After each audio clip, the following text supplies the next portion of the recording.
جو مسلمانوں کے خلاف خصب بستہ ہو کر کھڑا ہو گیا تھا۔ سامعین اکرام، مسلمانوں کے حساب میں سرے سے بات تھی ہی نہیں ہے کہ یہ جب جنگ کے لیے نکل کھڑے ہوئے تھے، یہ صرف 3,000 کا لشکر لے کر نکلے ہوئے تھے، جس سے انہیں دور دراز سرزمین میں ایک دم اچانک اس طرح کا واقعہ پیش آ گیا کہ 2 لاکھ کا تن تناتا ہوا اور ٹھاٹے مارتا ہوا فوجی لشکر لیے ہوئے ان کا سامنا ہو گیا تھا۔ اب ان کے سامنے یہ سوال تھا کہ آیا 3,000 کا ذرا سا جتنا لشکر وہ 2 لاکھ کے ٹھانٹے مارتے ہوئے سمندر کے آگے ٹھہر سکیں گے یا نہیں ٹھہر سکیں گے؟ مسلمان حیران تھے۔ اس حیرانی میں انہوں نے مان کے اندر 2 راتیں غور و مشورہ کرنے کے لیے انہوں نے گزار دی کہ آخر کیا کیا جائے، واپس پیر پھیر کر واپس لوٹ جایا جائے یا اتنی مٹھی بھر جماعت کو لے کر ہرقل کا مقابلہ کیا جائے۔ کچھ افراد کا خیال آیا کہ ہم رسول صلی اللہ علیہ وسلم کو لکھ کر بھیجیں گے کہ دشمن کی تعداد کی اطلاع انہیں دیں، اس کے بعد یا تو آپ صلی اللہ علیہ وسلم کی طرف سے مزید افواج کی کمک انہیں مل جائے گی یا پھر کوئی حکم ملے گا جس کی تعمیل کریں گے۔ سامعین اکرام، اس وقت حضرت عبداللہ بن رواحہ رضی اللہ عنہ ان کی کمانڈ سنبھالے ہوئے ان افواج کے درمیان تھے۔ انہوں نے اس رائے کی مخالفت کی اور تمام افواج کو یہ کہہ کر لوگوں کو گرما دیا کہ لوگوں، خدا کی قسم جس چیز سے آپ کترا رہے ہیں یہ تو وہی شہادت ہے جس کی طلب میں آپ نکلے ہیں۔ یاد رہے کہ دشمن سے ہماری لڑائی تعداد، قوت اور کثرت کے بل بوتے پر نہیں ہوتی، بلکہ ہم محض اس دین کے بل بوتے پر لڑتے ہیں جس سے اللہ نے ہمیں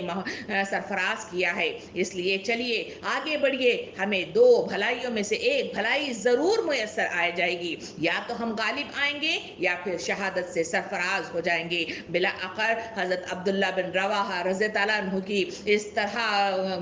انقلابی الفاظ نے ان تمام افواج کے اندر ہمت پیدا کی اور ایکسو ہو گئے اور اس طرح لڑنے کے لیے ان کے مقابل آ کر کھڑے ہو گئے۔ سامعین کرام، اس کے بعد معطا ہی میں فریقین کے درمیان ٹکراؤ ہوا اور نہایت تلخ لڑائی شروع ہو گئی۔ 3,000 کی نفری 2 لاکھ ٹڈی دل کے طوفانی حملوں کا مقابلہ کر رہی تھی۔ ذرا تصور کیجئے کہ وہ کیا منظر ہوگا جہاں ایک چھوٹی سی جماعت ہے، ایک ٹھانٹے ہوئے مارتے ہوئے سمندر زدہ اس افواج کے آگے کھڑی ہو گئی ہے۔ عجیب و غریب معرکہ تھا، دنیا پھٹی کی پھٹی آنکھوں سے دیکھ رہی تھی، لیکن جب ایمان کی بادیں بہار چلتی ہے تو اسی طرح کے عجائبات دنیا میں دیکھنے میں آتے ہیں۔ سامعین اکرام، اس سے پہلے حضور صلی اللہ علیہ وسلم کے چہیتے حضرت زید بن حارثہ رضی اللہ عنہ نے علم اٹھایا تھا، کیونکہ نبی کریم صلی اللہ علیہ وسلم نے 3 افراد کو حکم دیا تھا کہ ایک کے بعد ایک اس طرح نفری بھیجتے ہوئے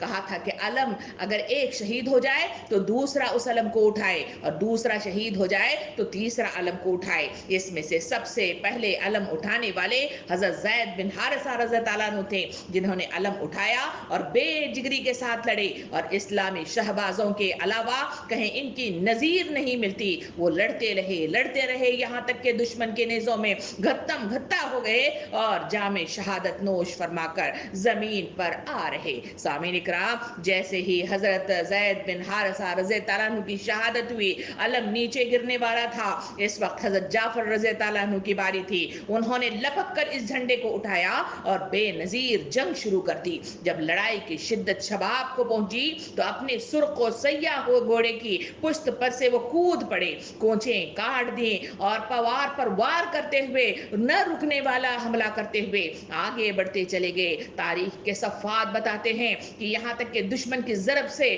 داہنا ہاتھ ان کا کٹ گیا۔ اس کے بعد انہوں نے اپنا جو جھنڈا تھا اسے بائیں ہاتھ میں لے لیا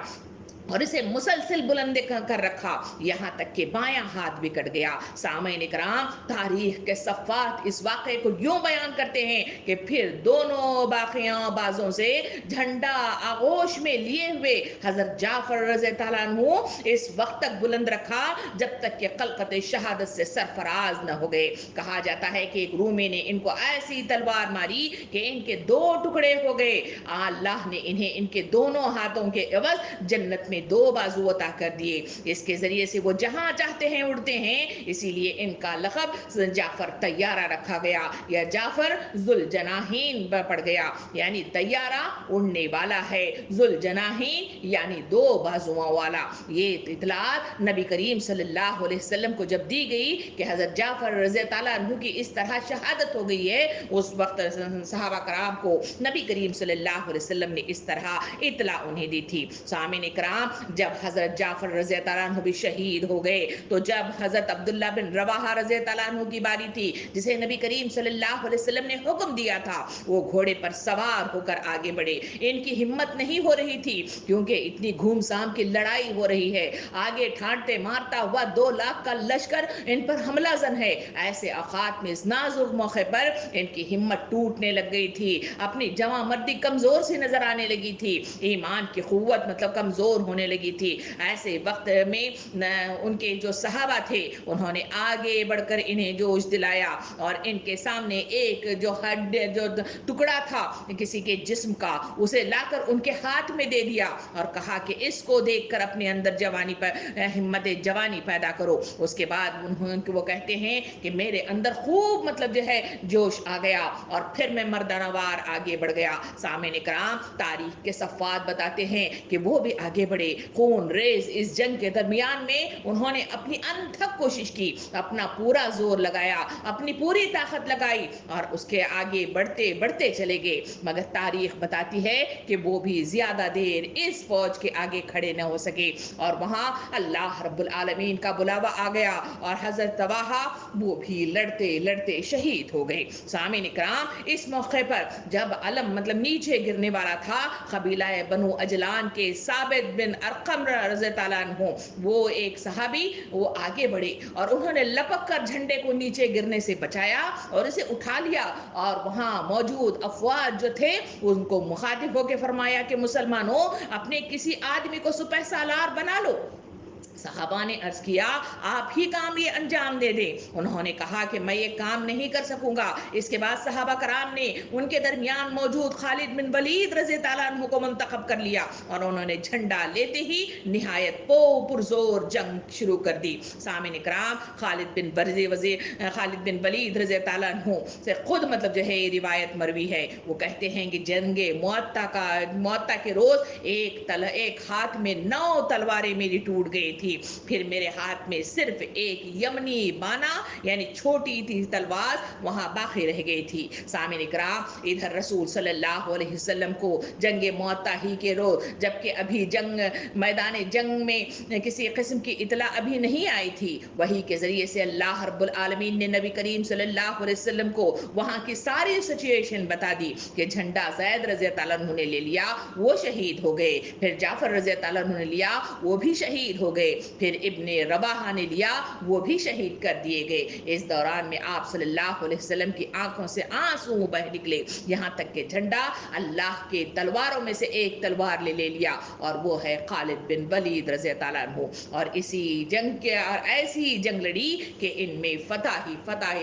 ہوتے چلے گئے۔ سامعین کرام، یہ چھوٹا سا لشکر تھا جو سارے اتنے ٹھاٹے مارتے ہوئے 2 لاکھ مطلب جو ہے افراد پر مشتمل اس فوج کا مقابلہ کر رہا تھا۔ خالد بن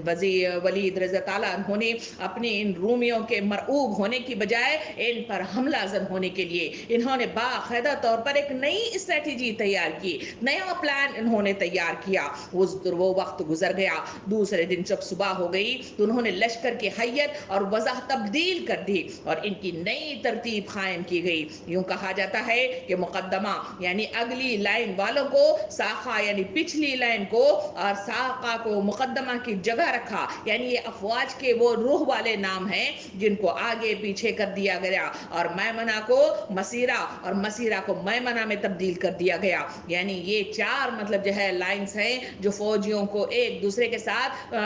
جنگوں میں اس طرح تعینات کیا جاتا ہے۔ انہوں نے اس کی ترتیب کو بدل دیا۔ یہ کیفیت جب دشمنوں نے دیکھی تو وہ چونک گئے اور کہنے لگے کہ انہیں کمک میسر آ گئی ہے۔ وہ نہیں جانتے تھے کہ یہ تبدیلی تبدیلی خالد بن ولید رضی اللہ عنہ نے کی تھی، اور وہ سمجھ بیٹھے تھے کہ پیچھے سے انہیں افواج کی کمک انہیں میسر آ رہی ہے۔ غرض رومی ابتدا میں مرعوب نظر آنے لگے۔ ادھر جب دونوں لشکروں کا سامنا ہوا تو کچھ دیر تک جھڑپ ہوتی رہی۔ تاریخ بتاتی ہے کہ حضرت خالد بن ولید رضی اللہ عنہ نے اپنے لشکر کا نظام محفوظ رکھتے ہوئے مسلمانوں کو تھوڑا تھوڑا پیچھے ہٹانا شروع کر دیا، لیکن رومیوں نے اس خوف سے ان کا پیچھا نہ کیا کہ مسلمان دھوکہ دے رہے ہیں اور کوئی چال چل کر انہیں صحرا کی پہنائیوں میں، یعنی ان کی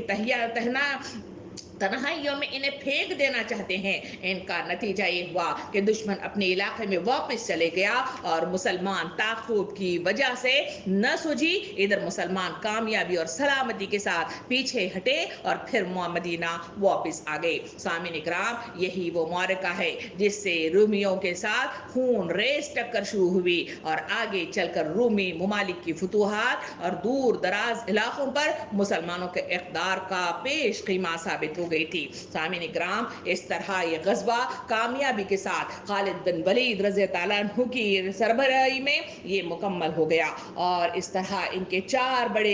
تین بڑے بڑے صحابہ کرام وہ اللہ کو پیارے ہو گئے، وہ شہید ہو گئے اور جنت کی کیاریوں میں گھومتے ہوئے نظر آئے۔ سامعین اکرام، اس معرکے کے اختتام کے بعد نبی کریم صلی اللہ علیہ وسلم نے 2-3 سرایہ بھی انجام دیے۔ ان میں سے وہ لوگ جو نبی کریم صلی اللہ علیہ وسلم کے مد مقابل کھڑے ہونے کے لیے جو عرب جو تھے، وہ قبائل جنہوں نے ہر خل کے ساتھ مقابلہ آرائی کی تھی، نبی کریم صلی اللہ علیہ وسلم نے ان کا پیچھا بھی کیا، کیونکہ وہ جان گئے تھے کہ یہ وہ لوگ ہیں جو ہمارے ساتھ دھوکہ بازی کرتے ہیں، ہمارے ساتھ غداریاں کرتے ہیں، اور یہ باطل قوتوں کا ساتھ لے کر ان پر چڑھائی کرتے ہیں۔ تو نبی کریم صلی اللہ علیہ وسلم نے ان عرب قبائل کا جو لڑنے کے لیے تیار ہو گئے تھے، ان کے لیے آپ صلی اللہ علیہ وسلم نے معطا کے بعد مشارف شام کے اندر رہنے والے عرب قبائل کے خلاف لڑنے کا اعلان کرتے ہیں، جو رومیوں کے جھنڈے تلے جمع ہو گئے تھے۔ آپ صلی اللہ علیہ وسلم نے ایسی حکمتانہ بالغہ کی ضرورت محسوس کی کہ جس کے ذریعے سے ایک طرف تو ان عرب قبائل اور رومیوں کے درمیان تفرقہ پڑ جائے اور دوسری طرف خود مسلمانوں سے ان کی دوستی ہو جائے، تاکہ اس علاقے میں دوبارہ آپ کے خلاف اتنی بڑی جمعیت فراہم نہ ہو سکے، اور اس طرح ایک بڑا مجموعہ نبی صلی اللہ علیہ وسلم پر مقابلے کے لیے کھڑا نہ ہو سکے۔ اس مقصد کے لیے آپ صلی اللہ علیہ وسلم نے حضرت عمرو بن عاص رضی اللہ عنہ کو منتخب کیا، کیونکہ ان کی وادی قبیلہ بلی سے تعلق رکھتی تھی۔ چنانچہ آپ صلی اللہ علیہ وسلم نے جنگ معطا کے بعد ہی، یعنی جمادی الاخر 8 ہجری میں ان کا خمخواہ کے لیے، ان کے خاتمے کے لیے عمرو بن عاص رضی اللہ عنہ کو اس کی جانب روانہ کر دیا۔ کہا جاتا ہے کہ جاسوسوں نے یہ اطلاع دی تھی کہ بنو قزح نے اطراف مدینے میں حلہ بولنے کے ارادے سے ایک نفری، یعنی ایک فوج تیار کرنا شروع کر دی ہے، لہٰذا آپ صلی اللہ علیہ وسلم نے حضرت عمرو بن عاص رضی اللہ عنہ کو اس جانب روانہ کیا۔ ممکن ہے کہ دونوں سبب اکٹھے ہو گئے ہوں۔ بہرحال رسول صلی اللہ علیہ وسلم نے حضرت عمرو بن عاص رضی اللہ عنہ کے لیے سفید جھنڈا باندھا اور ان کے ساتھ کالی جھنڈیاں بھی دی۔ ان کی کماک میں بڑے بڑے مہاجر و انصار کی 300 نفری دے کر نبی صلی اللہ علیہ وسلم نے انہیں رخصت کر دیا۔ ان کے ساتھ 30 گھوڑے بھی تھے۔ آپ صلی اللہ علیہ وسلم نے حکم دیا تھا کہ بلی اور ادرا اور بلقین کے جن لوگوں کے پاس سے گزریں، ان سے مدد کے خواہاں ہوں، وہ رات کو سفر کرتے اور دن کو چھپے رہتے۔ جب دشمن کے قریب پہنچے تو معلوم ہوا کہ ان کی جمعیت بہت بڑی ہے، اسی لیے حضرت عمرو بن عاص رضی اللہ عنہ نے حضرت رافع بن مکیس جہنی کو مکمک طلب کرنے کے لیے نبی کریم صلی اللہ علیہ وسلم کی خدمت میں بھیج دیا۔ آپ صلی اللہ علیہ وسلم نے حضرت ابو عبیدہ بن جراح رضی اللہ عنہ کو جھنڈا دے کر، یعنی علم دے کر، ان کی طرف 200 کی نفری کے ساتھ انہیں روانہ کر دیا۔ اس طرح 500 افراد کی یہ جمعیت اس مقابلہ آرائی کے لیے وہاں روانہ ہو گئی۔ کمک آ جانے کے بعد یہ فوج مزید آگے بڑھ کر قزح کے علاقے میں داخل ہوئی۔ اس علاقے کو رونتی ہوئی ان کے دور دراز حدود تک جا پہنچی۔ آخر میں ایک لشکر سے مدبھیڑ ان کی ہو گئی، لیکن جب مسلمانوں نے ان پر حملہ کیا تو ادھر ادھر بھاگ گئے، کیونکہ وہ ڈر گئے تھے، رعب میں آ گئے تھے اور سمجھ گئے تھے کہ ان کے پاس بہت بڑی نفری ہے جو فوج کی کمک کے اعتبار سے ان پر حملہ زن ہوئی ہے، وہ ڈر گئے تھے۔ اور اس کے بعد عفو بن مالک اشجی رضی اللہ عنہ جو ایک بن کر رسول صلی اللہ علیہ وسلم کی خدمت میں ان کو بھیج دیا گیا، انہوں نے مسلمانوں کی بسلامت واپسی کی اطلاع دی اور غزوے کی تفصیلات سنائی۔ سامعین اکرام، ذات السلاسل، یہ پہلی سی ان کو یہاں پہ بیان کیا گیا ہے کہ وادی قرح کے قریب سے آگے ایک خطہ زمین کا نام ہے ذات السلاسل، یہاں سے مدینے کا فاصلہ 10 دن کا ہے۔ روایات میں آتا ہے کہ مسلمان قبیلے جزام کی سرزمین میں واقع سلسلیل نامی ایک چشمے پر اترے، اسی وجہ سے اس جو سریا ہے اس کو ذات السلاسل کے نام سے یاد کیا جاتا ہے۔ وہاں پر انہوں نے لڑائی کے لیے جب 500 افراد پر مشتمل جب یہ آگے بڑھے، اس میں عمرو بن عاص رضی اللہ عنہ کمانڈ کیے ہوئے تھے اور حضرت عبیدہ بن جراح رضی اللہ عنہ 200 کی نفری کے ساتھ ان کے پاس جمع ہو گئے تھے۔ تو اس طرح 500 افراد وہاں جب حملہ زن ہوئے تو یہ ڈر کر بھاگ گئے، اور اس طرح نبی کریم صلی اللہ علیہ وسلم کو بے شمار جو ہے مال غنیمت میسر آیا اور وہاں لوگ وہاں سے ڈر کر بھاگ گئے۔ اور اس طرح یہ غزوہ یعنی غزوہ معطا جو ہرقل کا وہ بڑا میدان تھا جس نے ان لوگوں کو جمع کر کے وقت کے رسول پر چڑھائی کرنا چاہیے، پہلے وہ خود جو ہے بھاگ گیا اور 3000 افراد کے آگے وہ ٹھہر نہیں سکا، اور دوسرا یہ ہے کہ جو 1 لاکھ کے افراد کے ساتھ مختلف عربی قبائل کو اس نے اپنے آگے جمع کر لیا تھا اور جھنڈے تلے جمع کر کے ان کو بھی اپنا ساتھی بنا لیا تھا، اس تعاون کو نبی کریم صلی اللہ علیہ وسلم نے ان پر حملہ زن ہو کر ان کا خاتمہ کر دیا اور اس طرح یہ تتر بتر ہو گئے۔ سامعین اکرام، آئیے اس معرکے کے بعد ہم بڑے معرکے کی طرف چلیں جسے معرکہ غزوہ فتح مکہ کے نام سے یاد کیا جاتا ہے۔ سامعین اکرام، تاریخ کے صفحات مجھے اور آپ کو بتاتے ہیں یہ وہ فتح تھی، یہ وہ غزوہ تھا جس کے ذریعے سے اللہ رب العالمین نے اپنے دین کو، اپنے رسول کو، اپنے لشکر کو، اپنی امانت دار گروہ کو عزت بخشی تھی اور اپنے شہر کو، اپنے گھر کو جسے دنیا والوں کے لیے ذریعہ ہدایت بنایا تھا، کفار و مشرکین کے ہاتھوں سے چھڑا لیا تھا۔ اس فتح سے آسمان والوں میں خوشی کی لہر دوڑ گئی تھی۔ اس کی عزت کی جو تفصیلات بتائی جاتی ہیں وہ آسمان کی سرحدوں کو چھوتی ہوئی نظر آتی ہے، اور اس کی وجہ سے لوگ اللہ کے دین میں فوج در فوج اس کے بعد داخل ہونے لگ گئے تھے، اور روئے زمین کا چہرہ روشنی اور چمک دمک کے ساتھ جگمگا رہا تھا۔ ایسا یہ غزوہ تھا جو فتح مکہ کے نام سے جانا جاتا ہے۔ سامعین اکرام، اس کی تفصیلات آخر کیا ہیں؟ یہ غزوہ کیسے پیش آیا، کس طرح سے نبی کریم صلی اللہ علیہ وسلم نے اس طرح مکہ کو فتح کر لیا تھا؟ سامعین اکرام، نبی کریم صلی اللہ علیہ وسلم کی اسٹریٹجی کو دیکھا جائے تو وہاں ان کی پلاننگ بہترین پلاننگ نظر آتی ہے۔ پہلے تو معاہدے کیے گئے، اس کے بعد انہوں نے قریش کے اس زور کو معاہدے حدیبیہ کے تحت اسے باندھ کر رکھ دیا۔ دوسری طرف ایک یہودی جو قبائل جو خیبر میں جمع ہو گئے تھے ان کا خمخواہ کر دیا، یعنی ان کا خاتمہ کر دیا، ان کو وہاں سے بھگا دیا یا گھٹنے ٹیکنے پر مجبور کر دیا۔ تیسری طرف وہ تمام جو ہے بدو جو تھے جو مختلف طریقے سے ایک دوسرے ان قریش کے اور ان ظالم باطل قوتوں کے آگے جمع ہو رہے تھے، اس کا خاتمہ کر دیا۔ آج ہم نے دیکھا کہ نبی کریم صلی اللہ علیہ وسلم کی جو جو ہے پلاننگ تھی، اس پلاننگ کے تحت بڑی سلطنتوں کا بھی مقابلہ کرنے کے لیے صحابہ کرام کو تیار کر دیا۔ اس کے نتیجے میں ہرقل جیسی رومی وہ سب سے زیادہ پاورفل سپر پاور جو طاقت تھی اس کا بھی خاتمہ کر دیا۔ اس کے نتیجے میں جس کے بلاوے پر جو مختلف قبائل عرب اس کے نیچے جمع ہونے لگے تھے، اس کا خاتمہ بھی نبی کریم صلی اللہ علیہ وسلم نے اپنی بہترین پلاننگ اور بہترین جو ہے حکمت عملی کے تحت ان کا بھی خاتمہ کر دیا۔ سامعین اکرام، اس کے بعد وقت آ گیا تھا وہ ایک عظیم فتح کا جسے فتح مکہ کے نام سے یاد کیا جاتا ہے۔ سامعین اکرام، سیرت کے صفحات مجھے اور آپ کو بتاتے ہیں کہ جب صلح حدیبیہ واقع ہوئی تھی تو اس کی ایک دفعہ سے فائدہ اٹھا کر بنو خزاعہ اللہ نے